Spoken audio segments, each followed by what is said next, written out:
Hey guys, so we do have the high-end Sony phones on the table, from the Z5 to the Z5 Premium, the Xperia X and the Xperia X Performance, and I wanted to do a quick little speed test comparison, seeing how they compare here. This is kind of like a grudge match between the Z5 and the X family.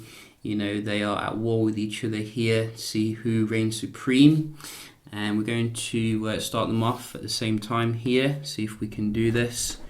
And we have put a piece of plastic under the X because it was moving around like crazy, so we wanted to make it so it was still.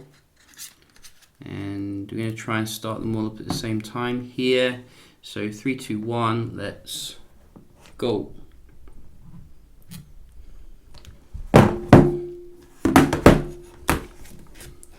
Sony. What I like to see on my table, but no sounds. You know, that's very boring. I like my PlayStation like sound from Sony. So which is going to win, the X or the Z? To me, it's going to be very close, but I think it's going to be the X. All the X's. No, the Z5 Premium one. Wow. And then the X Performance, then the X, and then the Z5 coming last. So very nice from the 4K display on the Z5 Premium here. I think we're going to be getting maybe a Xperia X Premium. It is rumoured, you know, but we will have to wait and see. So we have closed down everything, as you can see here, and we can have a look at the speed and performance. Going to just check out the raw kind of benchmark first, see how they compare here. So let's just get this up on all of them, and I think we're getting Snapdragon 810 versus Snapdragon 650 in the X and Snapdragon 820 in the new X Performance. So far I can't really notice too much of a difference between the X Performance and the X, but maybe there will be a little bit here difference. So which one will finish first here? It looks like the X Performance is really dominating, nearly twice as fast as the others. Z5 Premium is not doing too bad though. Nice. So you can see single core here, very high, and good multi-core.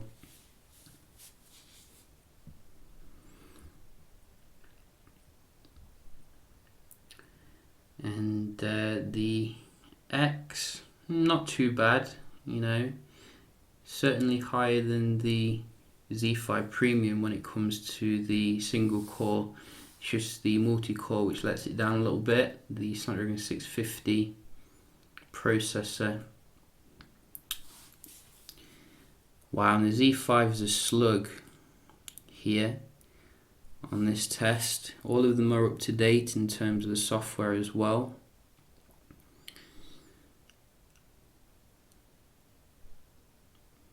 Certainly taking its time though.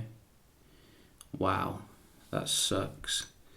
So the Z5 couldn't even finish the benchmark there. But unfortunately, you know, you can see there is, well, not unfortunately, fortunately, you can see there is progression on the X here phones, and we can just have a look at the speed test of the Wi-Fi. So all of them are connected to the 5 gigahertz frequency for the fastest, and we can just start off with the Z5 old golden nugget. And you can see the Z5 is quite decent here for the download, not too bad.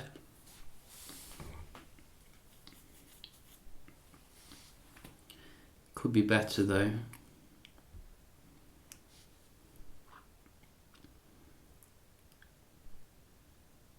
And the Z5 Premium, you see, it's amazing how they share similar kind of specs, but the Z5 Premium seems to dominate the Z5.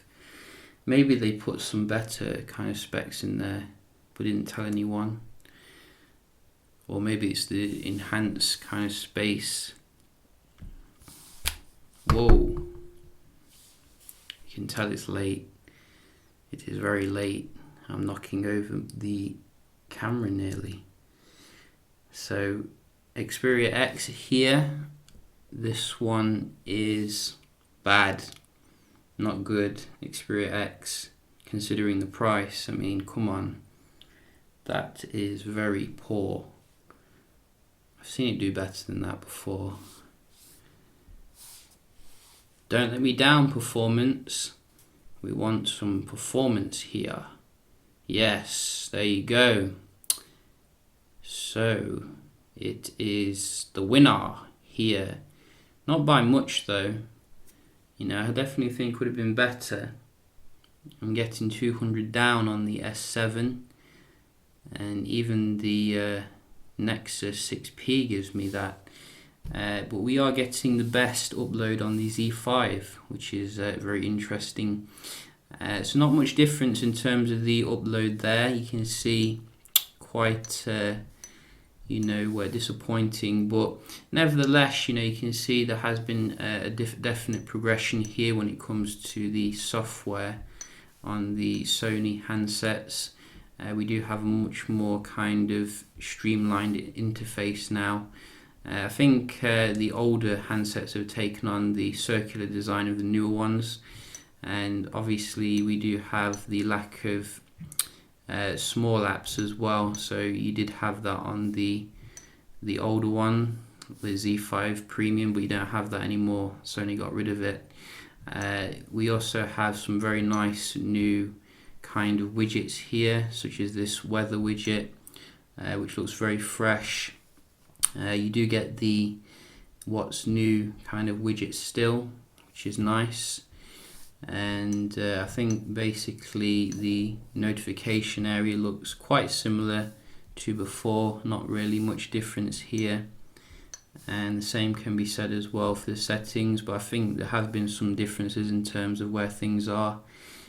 So we do have a dual SIM option on this particular variant, but I don't think they all come with dual SIM. Definitely going to do some more tests with the X Performance, but I just wanted to do a quick little comparison here against its brothers. Should you buy the X Performance over the Z5 or the Z5 Premium? That is a tough question, because the Z5 Premium and the Z5 obviously do have the